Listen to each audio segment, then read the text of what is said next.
Fala, galera! Hoje tem Mengão e Vitória lá no Barradão. E lá, cara, o Vitória endurece para os adversários. Só que isso não se aplica ao Flamengo. O Flamengo não perde lá há 13 anos. Vamos acompanhar aqui esse corte do programa Seleção do canal Sport TV. Já chega deixando o like para ajudar. Se inscreva aqui neste canal. Seja bem-vindo e ative o sininho. Vamos ver aqui as prévias, as prováveis escalações e análises pré-jogo. É hoje, às 9h30 da noite. Vamos lá pro vídeo, galera? Simbora! Né? O Vitória e Flamengo, a gente já mostrou o que é o Flamengo no campeonato até aqui. O palco da partida, o Barradão, que é um estádio bem hostil para a maioria dos times, isso não se aplica ao Flamengo. O Flamengo não perde no Barradão há 13 anos, ou se quiser há 6 jogos, porque 13 anos parece que está fazendo uma lista enorme, mas são 6 jogos que ele não perde nesse estádio. No ano passado teve essa vitória, com o gol de biquinho do Arrascaeta, e não é que ele não perde, ele vai lá e ganha. 5 vitórias e 1 derrota.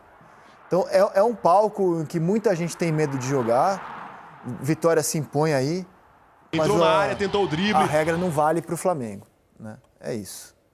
Grande desempenho do Flamengo lá. Acho que a questão toda é quando a gente traz o contexto para hoje, né? Porque é claro que, assim, todos esses tabus, todos esses dados, em algum momento tem alguma relevância, mas quando a gente traz para o jogo de hoje, o contexto é um pouco diferente. Você acha o Flamengo favorito para o jogo de hoje? Acho que o Flamengo ainda assim tem um favorito para o jogo de hoje.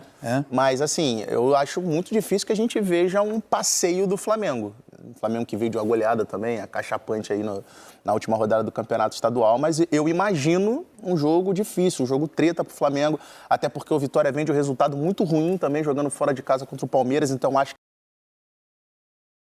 que vai tentar ser um time mais sólido defensivamente, porque pro Vitória, embora tenha conseguido fazer uma boa reta final de campeonato no ano passado, na minha visão, o Vitória também faz um campeonato de primeiro, conseguir fugir do rebaixamento, realmente conseguir ser sólido dentro de casa é importante para o Vitória. Então, acho que vai ser hoje um jogo difícil para o Flamengo, de um Vitória ali muito... Embora o Vitória jogue em casa, mas acho que vai ser um Vitória muito fechadinho, muito sólido, tentando o máximo possível ali fechar os espaços, principalmente por dentro, porque o Flamengo tem a característica, principalmente se jogando o Lino e o Paquetá, né? Os jogadores de lado de campo jogam com pernas invertidas, então naturalmente traz o jogo muito para uma faixa mais central. Então, assim, naturalmente o Vitória vai tentar congestionar o máximo possível para tentar em saídas de velocidade no contra-ataque, principalmente com o Eric lá pelo lado esquerdo, ou o Mateuzinho, quem jogue, conseguir, de certa forma, surpreender o Flamengo. Falar que o Jair Ventura vai ter trabalho, hein? Muito. Vai ter trabalho. Eu fiz o jogo do Vitória contra o Palmeiras. Foi, assim, muito abaixo. A postura do Vitória foi muito aquém. Frouxa, marcação frouxa mesmo. O Fábio foi titular porque o Kaiser teve um incômodo. Uma diferença muito grande no campinho ali. E contra o Palmeiras também. Só que pelo final do ano, pelo estilo do jogo do Jair, eu esperava até um jogo mais difícil pro Palmeiras mesmo. O Palmeiras conseguiu. Com o resultado. Pois o Palmeiras destravou rapidamente o jogo. Mas, assim, a postura do Vitória foi muito ruim. Então, assim, muito ruim mesmo, dando espaço pro Palmeiras. O Vitória, claramente, é um time que fecha a zona central, como o Pedro falou, e, ao mesmo tempo, dá os lados. O Palmeiras usava os lados, mas depois usava o entre linhas e o Vitória chegava atrasado em todos os lances em si. E, tecnicamente, eu tô com você. Eu acho que o Flamengo é superior tecnicamente. A questão é que o Flamengo não tá o Flamengo encaixado, né? Disso tudo. E tem, obviamente, o que eu falei, o Vitória fez um jogo muito abaixo, muito na questão do seu comportamento, muito passivo na marcação, muito passivo na marcação. É óbvio que dentro da sua casa, a postura pode ser diferente. A Aline tem toda a razão, porque o que me chamou a atenção, primeiro o placar, ele sempre, um sonoro 5-1, sempre vai chamar a atenção. O segundo é exatamente o desarranjo pelo qual passou a equipe do Vitória. O Jair, quando assumiu o Vitória, era um Vitória sem lenço e sem documento depois daquele 7-1 do Flamengo no Maracanã. 8-0. 8-0. 7-1 foi em 2014. 8-0 no Maracanã. O Vitória é completamente desorientado. E sabe o que é curioso, pessoal? A gente pode rodar as imagens desse 8-0, porque foi um resultado assim... Era o Fábio Carilli, à época, o técnico do... Mas você lembra que após esse jogo, o Vitória se reergueu? Quando se esperava que acabou pro Vitória. Moralmente, o time está lá embaixo, a torcida segurou a onda, o jogo seguinte lotou o Barradão, apoiou o time. Claro que teve aquelas cobranças de organizada e etc. Mas essa ressurreição passou pela chegada do Jair Ventura também. Sim, mas o pós 8-0, realmente, assim, vendo o jogo, eu falei, cara, acabou. O time tá moralmente destruído. É ladeira abaixo. O Flamengo meteu 8 gols andando, amigo. E o Vitória se reergueu, cara. Ele sacudiu a poeira e... E detalhe, né, galera? Samuel Lino jogou muito nesse jogo. A Arrascaeta destruiu o Pedro. Nossa, foi um baile, né, cara? A maior goleada do Brasileirão na era dos pontos corridos foi do Mengão. E levantou. Essa sintonia, desse 8 a 0. esse gol do Pedro é um absurdo. Foi. Essa sintonia com a torcida foi fundamental. Eu fiz alguns jogos do Vitória na reta final do ano passado. O que a torcida fez no Barradão, assim, um espetáculo. Podia ser jogo domingo, 4 horas da tarde, podia ser segunda-feira, 8 da noite, embaixo de chuva, canivete. A torcida do Vitória lotando e, assim, cantando o tempo todo. Então, acho que foi fundamental para o Vitória essa reta final de campeonato onde conseguiu essa arrancada. Claro que a chegada do Jair Ventura é fundamental, mas assim, essa relação com o torcedor de não ter, que criou, em momento nenhum, ter abandonado assim, também foi... Agora a questão é conseguir sustentar isso durante um campeonato brasileiro inteiro. E o ponto trazido pela Aline é importantíssimo. Equipes com o prazo de validade que o Vitória tem para a técnica tem que competir o tempo inteiro. Se por acaso você baixa o seu nível de competitividade, você vai pagar uma conta muito alta. Não significa que você competindo no máximo, você vai ganhar o jogo, mas é a única saída que você tem. O jogo, para times como o Vitória, não permite você se desconectar do jogo, por breve que seja. E o que aconteceu com o Palmeiras, daqui a pouco, 3-0 Palmeiras, aí pronto, aí você passa a anotar a placa só. Você não faz mais nada no jogo. E foi o que aconteceu. Hoje, provavelmente, com essa simbiose que tem com a arquibancada, e aí eu quero abrir um parênteses, porque eu não posso falar só da torcida do Vitória, jogo na Bahia, seja do Bahia ou seja do Vitória, é jogo de torcida brasileira, né? Primeiro que você olha para a arquibancada, você vê o Brasil ali na arquibancada. Ainda mais às vésperas do carnaval, né? Aí, meu camarada, aí você olha para a arquibancada, porra, ainda mais. Vamos para lá, então? Vai ter gente no estádio de Abadá até. Vamos para o No Momento Adormecido Barradão. Lá está a Gabriele Gomes, que traz as notícias do Vitória. Mês passado ele falou que estava à disposição do treinador, inclusive para já jogar na estreia do Vitória na Série A contra o Remo no Barradão. Mas como ele está sem um clube desde a saída do Fortaleza no ano passado, não fez uma pré-temporada em algum clube, o Vitória então decidiu segurar um pouquinho até ver a evolução dele nos treinos, mas a preparação, o Vitória tinha um planejamento para que a estreia de Marinho fosse hoje mesmo, hoje à noite, contra o Flamengo. Ele não deve começar como titular, mas está relacionado. Você tinha dúvida disso? Eu não. É a Copa Flamengo hoje, galera. O torcedor tá numa esperança absurda, numa ansiedade, uma loucura, assim, querendo ver o Marinho em campo. Na apresentação dele mesmo, muito choro, todo mundo muito emocionado que o Marinho tá de volta a casa depois de quase 10 anos. Use protetor solar, porque o bicho tá pegando aí pra você hoje, hein? Até a próxima. Gabriele, muito obrigado. A Gabi falou do Dudu, né? Bom jogador. Ele, desde o ano passado, é um jogador que sempre que entra chama atenção, só que algumas vezes durante o jogo ele acaba cometendo alguns excessos. Mas nos últimos jogos ele é o jogador que ele tem entrado. Naturalmente o Kaique vai fazer a função do zagueiro, o Richelli acaba saindo dali. Lembrando que o Halter não está mais na equipe do Vitória, né? E aí o Richelli acaba saindo, o Kaique faz essa função desse terceiro zagueiro. E o Dudu é um cara que ele dá uma dinâmica no meio de campo diferente realmente. Fez golaço, inclusive, no gol contra o Palmeiras, mas é um cara que entra, acaba tendo ali um efeito. Agora o Marinho, que fez um sucesso também, que o Vitória acaba retornando. É claro que mais velho, naturalmente ele vai brigar com o Eric, aí São Paulo, ali naquele lado de campo. O Mateuzinho também, que é um meio ofensivo, né? Então a briga hoje agora vai ser entre os três, né? O Mateuzinho, óbvio, pode fazer essa função mais por dentro em si.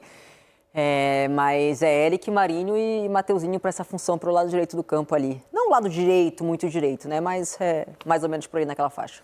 O Marinho, a gente tem que tomar muito cuidado para não tratar o Marinho só pelo folclore, porque ele fez coisas grandes já. Já foi campeão de Libertadores e melhor jogador da América. Grandes, né? Nos clubes que defendeu. Por outro lado, parece que o folclore não consegue se desapegar do Marinho. Não sei se vocês viram, se não viram, a gente repete. Como foi o anúncio da contratação do Marinho. Chegou a ver, não? Não. Então se delicie. Não quero ver isso sozinho. Foi assim, ó, o anúncio da contratação do Marinho. Você não sabia quem era o Homem-Aranha chegando na loja oficial do clube. É o Homem-Aranha? Tal. E aí, fala, mano, beleza? Beleza. Vim me associar, pronto. E aí, meu pai, beleza? Que mandas? Vim fazer um negócio aqui, meu irmão, tal, na loja oficial ali do Vitória, no Barradão. Pedi o nome, Mário. Não, Mário Sérgio. Pá. Foi assim, ó. É muito bom isso, cara. É uma figura, é uma figura. É muito bom esse anúncio, cara. Muito divertido. Eu acho cara. que mais do que a questão Eu acho legal o vídeo, eu acho maneiro, assim. É porque chama também pro torcedor ser sócio.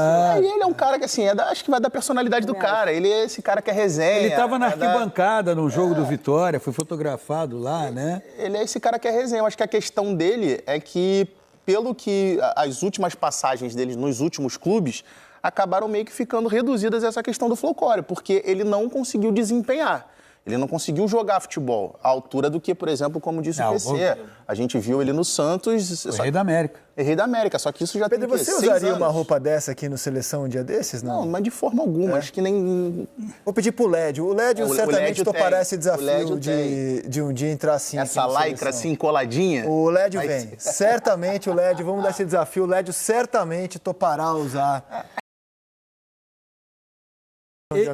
Ele, Marinho, hoje me parece que o principal atributo que ele tem é a potência do chute, aquela jogada de levar limpar e bater pro gol. É um jogador que você não pode exigir que ele, sem a bola, seja muito participativo na marcação, que o time sem a bola, porque aí você vai, quando recuperar essa bola, ter mais dificuldade. Vai ser uma boa alternativa para o Vitória ao longo do campeonato. O campeonato do Vitória ele vai se preocupar obsessivamente em evitar rebaixamento. Parecida está a situação do Arrasca nesse começo de temporada com a do ano passado. É verdade. As pessoas, às vezes, olham para uma temporada como essa e falam, pô, mas até outro dia, em dezembro, ele estava comendo a bola, ele era o melhor jogador do futebol brasileiro em dezembro. Por que em janeiro, fevereiro, ele não está jogando aquilo que ele jogou no fim do ano? Rolaram férias, os clubes pararam e o Arrascaeta tem essa característica. Ele demora mesmo, um pouquinho mais que os outros, para engrenar na temporada. Nessa, ele estreou contra o São Paulo, entrou no segundo tempo, né, na estreia do Campeonato Brasileiro. Depois ele foi titular contra o Corinthians, jogou 69 minutos, não jogou bem. E contra o Inter jogou os 90 minutos e marcou um gol. O Arrasca do ano passado, nos primeiros 3 jogos, também estava assim, em marcha mais lenta. Ele também tinha 2 jogos como reserva, agora são os... Né, Esse ano ele jogou mais minutos, né? Ano passado foram os 3 como reserva, esse ano 2 como reserva. Esse ano jogou mais minutos já que no ano passado. Porque ele jogou 109 ano passado e esse ano exato, já até são porque 93. Os primeiros jogos da temporada desse ano valem mais do que do ano passado. Exato. Mas se você lembrar, quando começou, eu lembro bem, quando começou o Campeonato Brasileiro, havia um tom assim não de cobrança, mas era um tom de expectativa, porque o Arrasca tinha feito uma cirurgia no fim de 24. Isso. Demorou para ele engrenar em 25 e foi justamente contra o Vitória, quando ele marca aquele gol de bico, que ele começa a fazer gol e não para mais no Campeonato Brasileiro. Então, assim, é um jogador que ainda está, como o time do Flamengo, ainda está engatando as marchas. Ele vai aquecendo, né? Assim, talvez entre os outros jogadores seja aquele que precisa de um tempo maior para poder se estabilizar numa temporada. O Flamengo tem esse jogo de hoje, tem domingo Botafogo e na semana que vem, na quinta-feira, a primeira partida pela Recopa Sul-Americana contra o Lanús. É claro que o Flamengo pensa e pretende chegar à final do Campeonato Carioca e é óbvio que o Flamengo, no segundo jogo contra o Lanús, quer comemorar o título. E vai ter uma vantagem inequívoca contra o Botafogo. Certamente. O Botafogo joga quinta-feira contra o Fluminense. E o Flamengo joga hoje. O Flamengo vai ter 4 dias, enquanto o Botafogo vai ter 2 para o Clássico. E aí são competições diferentes, não tinha muito o que fazer. O Campeonato Brasileiro já tinha soltado a sua tabela há muito tempo e só no domingo, ou melhor, no sábado, ficou definido que Botafogo e Flamengo se enfrentariam. Diga. Não, com relação ao Arrascaeta, eu estava até pesquisando aqui para poder ver qual foi o primeiro jogo na temporada passada que ele tinha atuado por 90 minutos. O primeiro jogo que ele atuou na temporada passada por 90 minutos foi entre o final do mês de fevereiro e início do mês de março, ou seja, isso dá quase um mês de diferença. Considerável. Que é o que a gente está falando em termos de preparação. Quando a gente fala de início de preparação e a gente coloca um mês de diferença praticamente para um atleta poder jogar 90 minutos, É essa a diferença que dá, e de um jogador que é muito específico, o tratamento dele físico ele tem que ser muito específico. Especificidades. De todos os times que pararam, bom, todos pararam, evidentemente. Então, de todos os times que recomeçaram esse 26, eu acho que o Flamengo é aquele que está mais diferente em relação Foi o que terminou mais tarde. O Corinthians terminou mais tarde, né? O Flamengo jogou dia voltou. 17. E o Corinthians e Vasco jogaram dia 21. O Flamengo encerrou sua participação dia 17. A única coisa que eu falaria, André, que me incomoda um pouco é quando se começa a questionar o que vai ser a temporada do Flamengo. Eu acho que é muito precoce você questionar agora o que vai ser a temporada do Flamengo, entende? Me parece que há uma precipitação na avaliação e aí essa precipitação gera uma série de certezas que eu acho que ninguém pode ter nesse instante. Eu tenho a impressão, ninguém me disse isso, não foi algo dito pelo Flamengo, que eu tenho apurado, eu tenho só a impressão de que o planejamento do Felipe para uma temporada tão extenuante era começar mesmo devagar, tanto que ele foi obrigado, ele foi orientado pela direção a antecipar a estreia dos titulares por causa do baixo rendimento do... Que ele esperava, então assim, a impressão que me passa é que o Flamengo já esperava começar o ano um pouco mais em marcha lenta e ir ganhando corpo ao longo da temporada. Mas eu acho que o Flamengo é de todo mundo, nesse momento, aquele que está mais diferente em relação ao ano passado, porque no ano passado ele terminou lá em cima. Alto. O último jogo do Flamengo, na temporada contra o PSG, é um negócio muito forte, muito absurdo. E isso está saltando aos olhos na defesa. O Flamengo, claro, todos os setores do time ainda estão no comecinho, estão estranhos, mas a defesa, os titulares levaram 8 gols já. Mas sabe o que eu ia falar antes de você citar a questão defensiva, Rizek? Quando você não tem uma pré-temporada, você acaba abrindo mão da questão física, era o trabalho físico mesmo. Eu odiava a pré-temporada porque eram os jogos, eu passava um mês, Rizek, voltando quebrada, não conseguindo andar, travada. É um mês inteiro de preparação física e aos poucos você vai colocando a bola para ter o treino tático, né? O movimento com bola e tudo, né? Aqueles reduzidos mais intensos. Você concorda que tudo leva a crer que o Felipe queria priorizar mais a parte física nesse começo e foi obrigado a pular etapas? O jogo do Flamengo, querendo ou não, passa pelo perde e pressiona, passa pelo momento que você está pressionando o adversário, você perdeu a bola, você está ali. É claro que é um time que tem uma qualidade técnica incrível, mas passa muito pelo momento sem bola que o Felipe Luiz sempre falou. E o fato de você não ter pré-temporada claramente impacta diretamente nessa questão do Flamengo não encaixar e sofrer exatamente os gols que vem sofrendo. Porque não teve pré-temporada. A questão física não foi como temporadas anteriores que você acaba priorizando aquilo ali. E o Arrascaeta é uma prova disso. O Arrascaeta é uma das provas disso, entendeu? Então, assim, eu acho muito natural a gente ver essa queda de desempenho, fora que não teve pré-temporada, mas pelo jogo que o Flamengo acaba fazendo sem bola, que você precisa da questão física, para os movimentos serem coordenados. Para mim, o Flamengo passa exatamente todos os times passam, mas o jogo do Flamengo passa muito por isso também. Para corroborar com o que a Calan disse, o Felipe Luiz é um treinador que na temporada passada, em determinado momento, ele abriu mão do que para mim é o melhor centroavante em termos técnicos do continente, ele abriu mão desse cara porque no entendimento dele, ele não estava entregando fisicamente o que ele exige demais dos jogadores dele com relação a essa questão da pressão, do momento sem bola e tal, assim. Então, o jogo do Flamengo passa por isso, passa por fazer essa pressão, passa por ser um time muito intenso também sem bola. Se você fisicamente está abaixo, e até em termos também de organização, a gente tem jogo bom. O Paquetá vai fazer o terceiro jogo pelo Flamengo. Então, assim, ele tem mais jogo do que treino. Esse cara ele ainda não está encaixado no contexto exatamente da maneira organizada de subir para pressionar, como é que faz. Então, assim, tem peças também que estão entrando no time, então é natural que haja essa, entre aspas, essa dificuldade, essa desorganização momentânea que, quando você fala do sistema defensivo, acaba sendo quem sofre mais. Tá? Porque se o ataque deixa de fazer 2 gols, mas aí o Pedro vai lá e guarda 1, beleza, tá? Fez o papel dele. Agora lá atrás... 8 gols em 5 jogos, né? Dos titulares. Isso mostra o quanto está desequilibrado. Agora, esses números e o próprio desempenho, em 6 pontos disputados no campeonato, está com 1 ponto conquistado, nada disso é para colocar em dúvida a capacidade e o poderio que tem o Flamengo. Aos poucos, evidentemente, os ajustes vão começar a acontecer e o sistema defensivo, que é um sistema forte, não só do ponto de vista quando atacado, mas também quando vai à área adversária. Olha como é que o Flamengo termina a temporada de 2025 com os seus zagueiros se destacando na área adversária. O gol da conquista da Libertadores é marcado por um zagueiro, o Danilo. Então, aos poucos, esse ajuste vai acontecer. Eu estava pensando, até no que você falou na abertura do programa, né, de 6 pontos, ganhou 1. Isso tem um peso? Tem um peso, mas olhando o contexto, os outros adversários também vão ter os seus tropeços. E o mais provável é que o número de tropeços do Flamengo seja menor. Consequentemente, um ponto perdido aqui ou perdido acolá, ele pode ser recuperado. Eu acho que eu continuo tendo, para mim, são 2 rodadas, então eu vou trazer um conceito do ano passado. O favorito isolado para a conquista do campeonato, na primeira prateleira, para mim, é o Flamengo.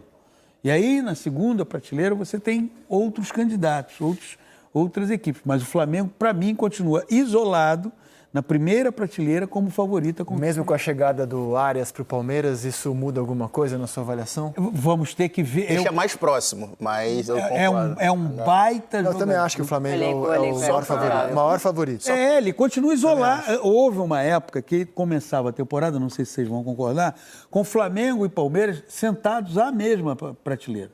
Os dois ali. Mas dessa vez não. Dessa vez o Flamengo está isolado nessa prateleira.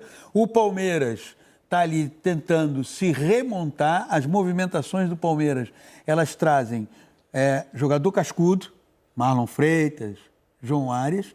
Agora, isso vai ter que funcionar no campo, porque o Palmeiras vai ter que jogar mais do que jogou no ano passado. Eu vejo os dois numa mesa prateleira, com o Flamengo à frente, e vejo o Cruzeiro um abaixo como desafiante, como um candidato, não um favorito. Como um candidato, não um favorito. Favoritos são, na ordem, para mim, o Flamengo, pelo elenco que tem.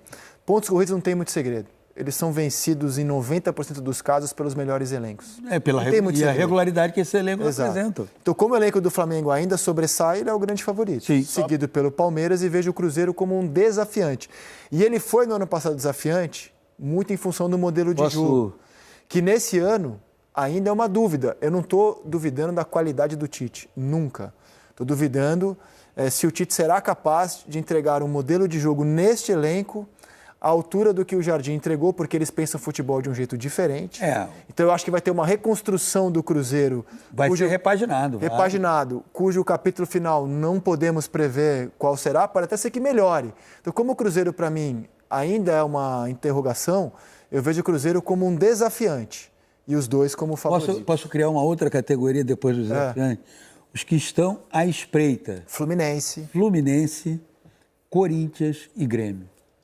Muito bem, galera. Vídeo top! Se você gostou, deixa aquele like para ajudar a gente. Se inscreva no canal se você é Mengão, seja bem-vindo. E ative o sininho. Temos aqui as prováveis escalações para Flamengo e também para o Vitória.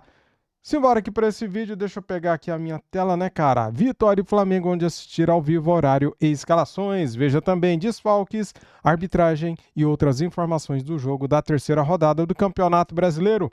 Premier e Sport TV transmitem o jogo ao vivo a partir das 21h30, horário de Brasília, lá no Barradão, em Salvador. Galera, é o seguinte, vamos aqui então direto para as escalações prováveis. Vamos pegar aqui o campinho do Vitória com Gabriel, com Natan Mendes, Kaique, com Camutanga, Zé Marcos, Ramon, Baralhas, Dudu, Eric, Cantalapiedra e Fabri. Desfalques, Renzo Lopes, Edu, Rubens, Ismael, Claudinho e Alexandre. É isso, né? Pendurados ninguém.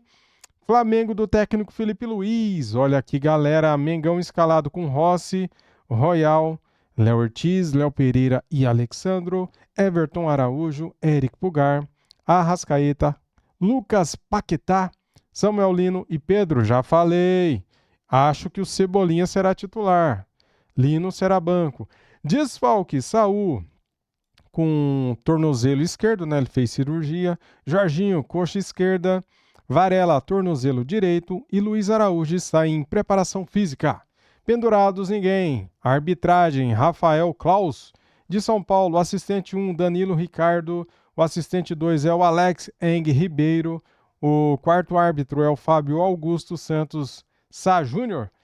E o VAR é a Daiane Muniz. Boa sorte para eles, que eles façam um bom trabalho, sem erros, sem polêmicas. Tamo juntos, deixa o like para ajudar, se inscrevam e ative o sininho. Valeu, galera. Fui!